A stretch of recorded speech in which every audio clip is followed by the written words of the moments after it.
Mama. Ini adalah panduan untuk menemani anak-anak ibadah online. Diperhatikan ya. Yang pertama, persiapkan anak untuk mengikuti ibadah online. Ini adalah ibadah ya.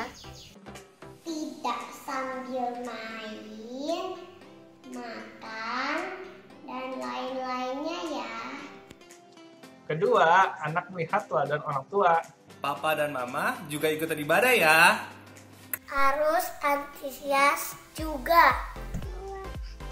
Yang ketiga, Tanyakan apa yang anak dapatkan dari ibadah online. Silakan berikan penjelasan tambahan Supaya anak-anak lebih mengerti.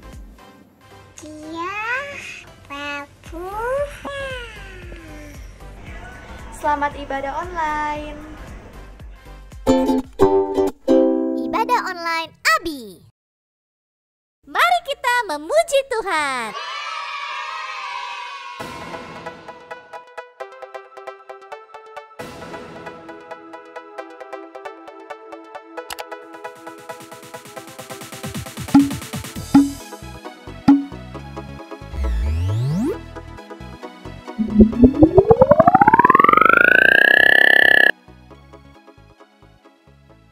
Shalom adik-adik. Wah, senang sekali Kak Yosua dan kakak-kakak lainnya bisa menyapa adik-adik di ibadah anak online minggu ini. Adik-adik sehat-sehat kan? Puji Tuhan. Yuk semuanya bangkit berdiri di hitungan ketiga.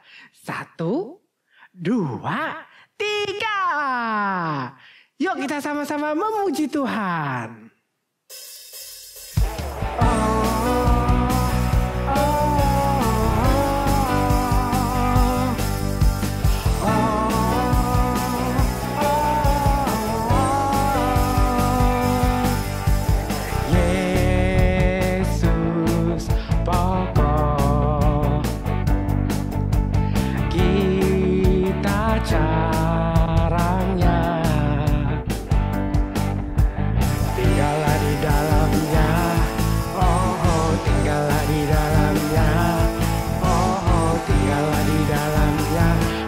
Kau berbuah, Yesus cintaku, Yesus cintaku, ku cinta kau, Yesus cinta semua, Yesus cintaku, ku cinta kau, tinggallah di dalamnya, wow, tinggallah di dalamnya. Wow, tinggallah di dalamnya, pasti kau berbuah. Teriak yang kencang, wow. Oh, oh, oh, sekali lagi. Oh, oh, Yesus pokok, Yesus pokok, dan kita caranya, tinggallah di dalamnya, wow, tinggallah di dalamnya, wow, tinggallah di dalamnya, pasti kau berbuah. Yesus cintaku, Yesus cintaku, ku cinta kau, Yesus cinta semua, Yesus cintaku, ku cinta kau, tinggallah di dalamnya, wow, tinggallah di dalamnya, wow, tinggallah di dalamnya, pasti kau berbuah.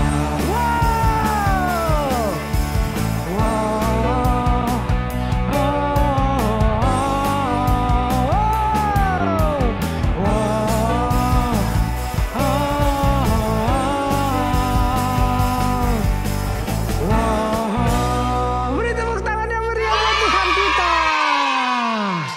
Haleluya. Walaupun adik-adik ada di rumah, adik-adik tetap bisa beribadah dengan semangat. Puji Tuhan. Yuk, sekarang adik-adik ambil sikap sungguh-sungguh. Kita mau mempersiapkan hati kita mendengarkan firman Tuhan sambil menaikkan pujian ini.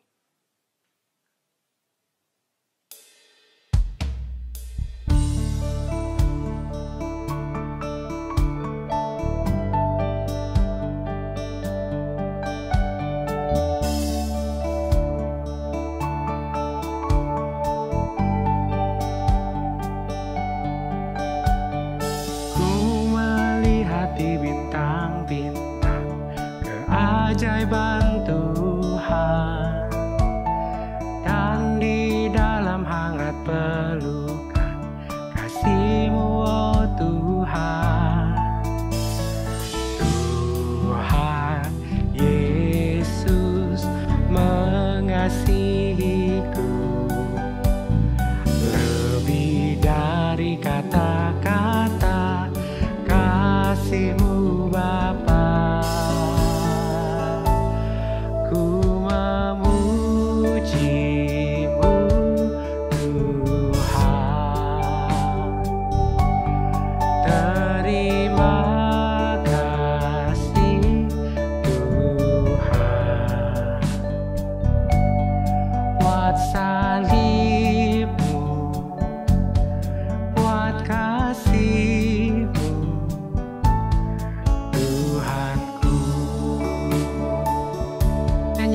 Pujian ini dari awal, katakan dengan lembut. Ku melihat di bintang-bintang keajaiban Tuhan, dan di dalam hangat pelukan kasih-Mu, oh Tuhan. Tuhan Yesus mengasihiku kata-kata kasih-Mu Bapa. Angkat tanganmu adik-adik. Ku memuji-Mu Tuhan. Terima kasih Tuhan buat salib-Mu, kasih-Mu Tuhanku. Lebih sungguh lagi, katakan ku memuji-Mu. Ku memuji-Mu Tuhan. Terima kasih Tuhan buat salib-Mu, buat kasih-Mu, buat salib-Mu, buat kasih-Mu, buat salib-Mu, buat kasih-Mu Tuhanku.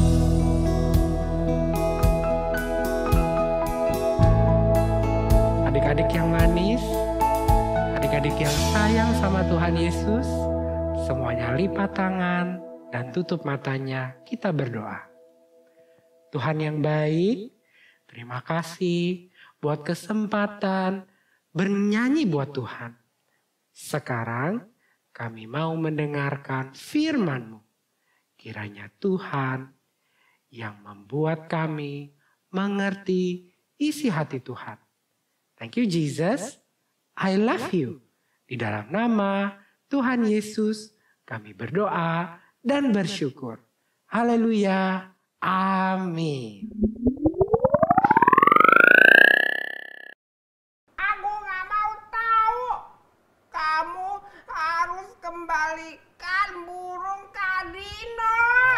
Maaf Kak Dino, Santi gak sengaja. Ayo, kamu harus tangkap lagi burungnya. Kabur gak tahu kemana. Gimana caranya Santi bisa tangkap burungnya lagi, Kak? Ada apa Kak Dino sama Santi? Burung Kak Dino kabur Kak Jenny. Waktu Santi buka sangkarnya mau isi air minumnya. Makanya jangan sok-sok buka sangkarnya. Burungnya jadi kabur kan? Maafin Santi Kak Dino. Santi nggak sengaja. Kak Dino nggak makan bisa maafin kamu. Kecuali burungnya bisa balik lagi.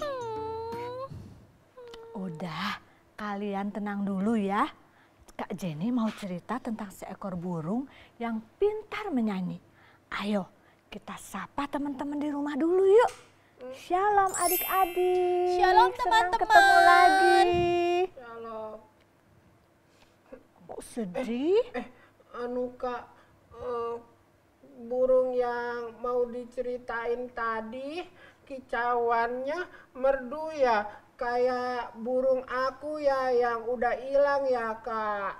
Iya, di suatu hutan ada seekor burung yang selalu ceria berkicau merdu. Semua binatang di hutan senang sekali mendengar nyanyian si burung. Termasuk si singa, si raja hutan. Singa pun berusaha menirukan kicauan nyanyian si burung. Nyanyian si burung kan begini nih. Wah, si singa pun berusaha menirukannya.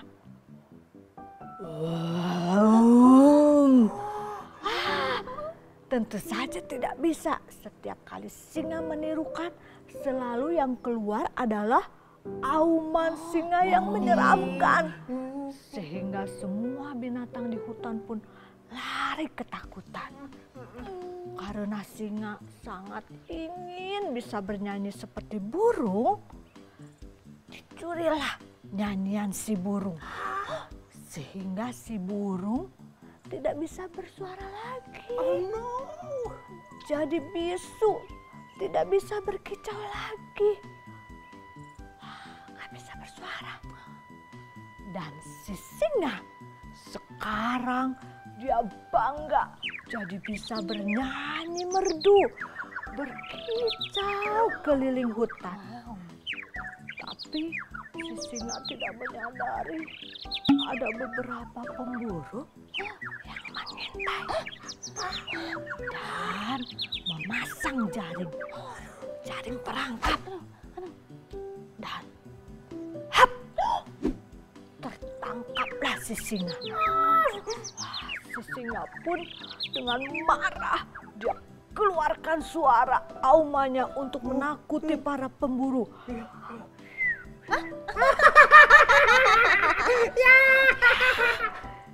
Ternyata yang keluar adalah siulan burung. Si pemburunya juga kaget. Hah? Kok lucu sekali? Singa tapi bersuara burung. Iya. Wah, si singa akhirnya diikat, ditangkap, dibawa dan dijadikan pemain sirkus keliling. Dipertontonkan ke banyak orang. Wah, hidupnya sekarang menderita, tidak bisa kemana-mana. Selalu ada di dalam kandang dan dipaksa berkicau, dipertontonkan ke semua orang di sirkus. Berbulan-bulan berlalu, si singa menderita. Sampai suatu hari, si burung mendengar ada sirkus yang mempertontonkan singa yang bisa berkicau. Si burung pikir, siapa tahu itu si singa.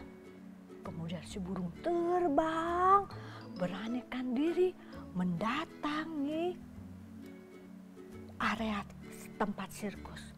Dia terbang melewati beberapa penjaga dan langsung mendekati kandang si singa.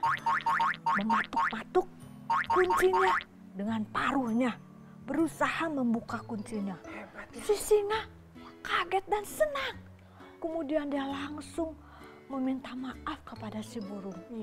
Maaf burung, aku sudah mencuri suara nyanyian kamu. Aku kembalikan suaramu dan nyanyianmu. Burung pun berkata, aku sudah memaafkan kamu, teman.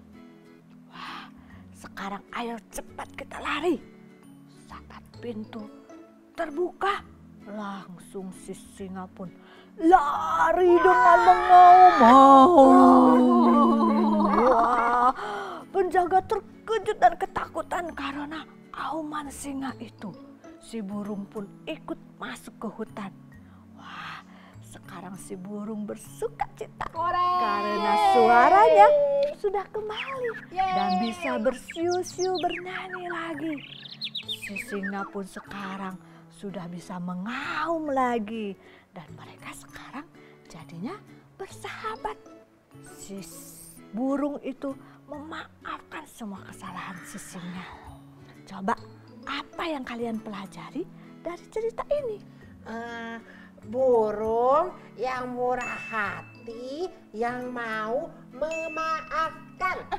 Bahkan sangat murah hati mau menolong si singa. Ya, betul. Kalian pintar semua. Dino nggak pintar. Kalau Dino nggak mau memaafkan Santi, jadi Dino mau maafin Santi. Wah, Kak Dino maafin Santi ya. Terima kasih Kak Dino. Nah, itu baru anak hebat yang murah hati, yang mau memaafkan. Oke, Kak Jenny, lanjut deh ibadah online-nya. Kami dengerin firman Tuhannya di rumah aja ya. Yuk, kita online di rumah seperti teman-teman yang lain. Yuk. Oke deh, boleh. Oke, dadah. Wah, adik-adik sudah siap dengarkan firman Tuhan ya? Ada seorang raja yang mengadakan perhitungan dengan hamba-hambanya. Dihadapkanlah seorang hamba yang memiliki hutang yang sangat banyak, yaitu 10.000 talenta. Suatu nilai hutang yang sangat besar sekali. Hamba itu pasti tidak pernah akan bisa melunasi hutangnya. Maka raja memerintahkan supaya dia dan anak istrinya dijual. Aduh, kasihan ya. Dan segala harta yang dimilikinya juga dijual untuk membayar hutangnya. Maka hamba itu sujud menyembah raja dan memohon, "Sabarlah Tuan, segala hutangku akan kulunasi." Lalu hati raja berbelas kasihan, sehingga raja yang murah hati itu membebaskan dan menghapuskan seluruh hutangnya yang sangat besar itu tanpa syarat apapun, hanya karena hamba itu memohon kepada raja. Wah, adik-adik, hamba itu mendapat kasih karunia, artinya belas kasihan yang diberikan kepada orang yang tidak layak menerimanya. Kita ini seperti hamba itu yang tidak bisa lepas dari dosa dan harus dihukum. Sedangkan raja itu seperti Allah Bapa yang berbelas kasihan, bermurah hati, dan memberikan kita kasih karunia, yaitu melalui kematian Tuhan Yesus, dosa kita diampuni dan dihapuskan, sehingga kita diselamatkan. Bagaimana dengan hamba tadi? Hutangnya yang besar tiba-tiba dihapuskan dan jadi lunas. Tentu saja dia sangat senang. Mungkin dia pulang sambil tersenyum-senyum, mungkin sambil menyanyi sendiri. Dan tiba-tiba kebetulan dia bertemu dengan temannya yang hutang kepadanya hanya 100 dinar, senilai upah pekerja sehari. Jadi nilai hutangnya temannya itu sangat kecil dibandingkan hutangnya yang sangat besar yang sudah dihapuskan oleh raja. Tetapi apa yang terjadi?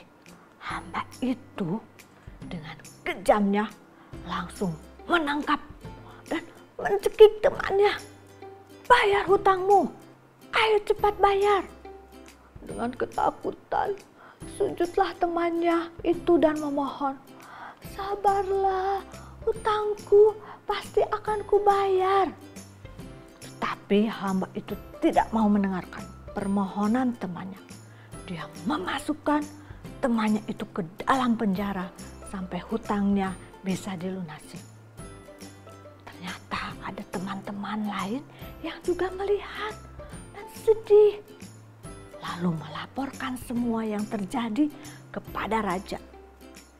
Hamba yang telah dihapuskan hutangnya itu dipanggil raja, dan raja pun berkata, "Hei hamba yang jahat, seluruh hutangmu yang sangat besar telah kuhapuskan karena kamu memohon kepadaku. Harusnya kamu pun mengasihi temanmu seperti aku telah mengasihi kamu dan bermurah hati kepadamu." Raja sangat marah dan menyerahkan hamba yang jahat itu kepada akucu-akucunya sampai dia bisa melunasi semua hutangnya. Tuhan Yesus berkata, "Bapakku yang di surga akan berlaku demikian juga." Artinya tidak mengampuni kamu apabila kamu tidak mengampuni saudaramu dengan segenap hatimu. Jadi kita harus bisa bermurah hati, memaafkan, mengampuni saudara kita, teman, kakak, adik, atau siapapun yang bersalah kepada kita. Karena ingat, dosa kita pun sudah diampuni Tuhan. Yuk, kita mau memiliki buah roh kemurahan yang bermurah hati untuk mengampuni orang lain yang bersalah kepada kita. Sekarang kita berdoa yuk. Ikutin kakak ya. Tuhan Yesus, Tuhan Yesus, saya mau punya buah roh kemurahan, berbelas kasihan, mau memberi, menolong, dan mengampuni. Seperti Tuhan sudah mengampuni dosa saya. Thank you Jesus. I love you. Amin.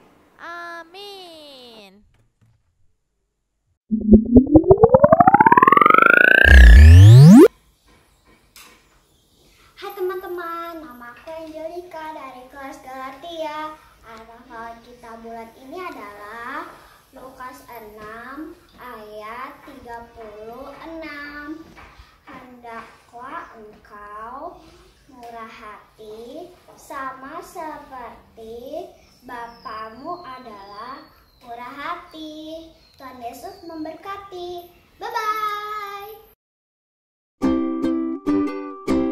Mari membuat aktivitas.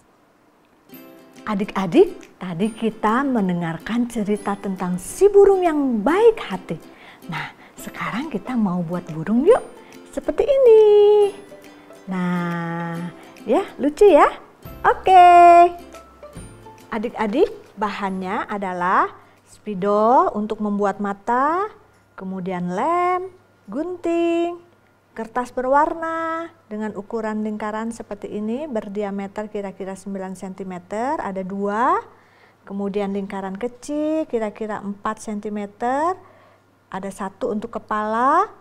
Kemudian lingkaran kecil mata 2, segitiga untuk paruh. Kemudian ini setengah lingkaran untuk kakinya. Itu bahannya, kita sekarang buat burungnya. 3, 2, kita ambil 2 lingkaran ini, kita rangkapkan jadi 1, kemudian kita lipat. menjadi 2 tetapi tidak sampai ujung ya, disisakan sedikit. Kemudian kita lipat. Yang lingkaran yang lebih kecil kita gunting. Guntingnya seperti ini. Ya, kemudian kita lepas. Yang satu lipatannya dibalik ya, adik-adik. Dibalik ke sini. Nah, ini nanti buat badannya. Jadi garis yang ke belakang ini buat ekornya, di sini buat matanya. Oke, kakak udah tempel nih. Kepalanya udah, matanya dan paruhnya sudah ditempel. Bolak-balik ya. Nah, sekarang kita lem.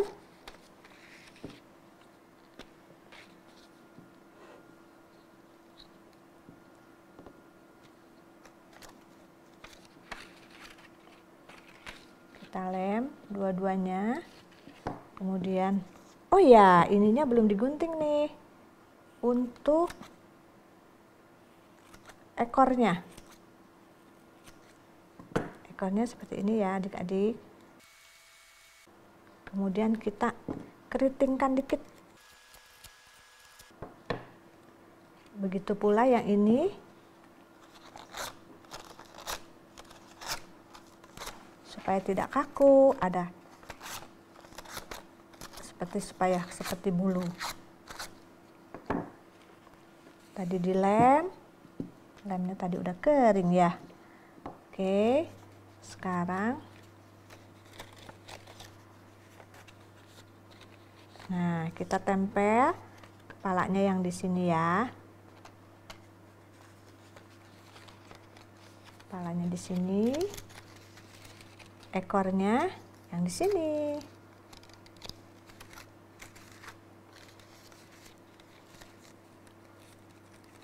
Jadi sudah selesai ya.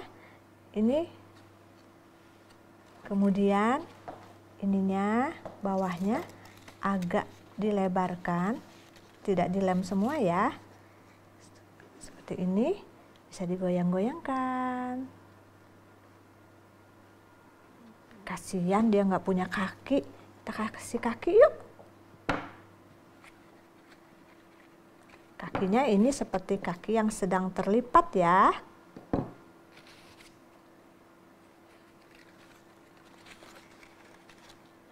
Ya, kakak sudah punya beberapa nih.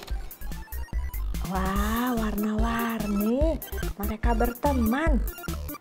Bisa digoyang-goyang semuanya.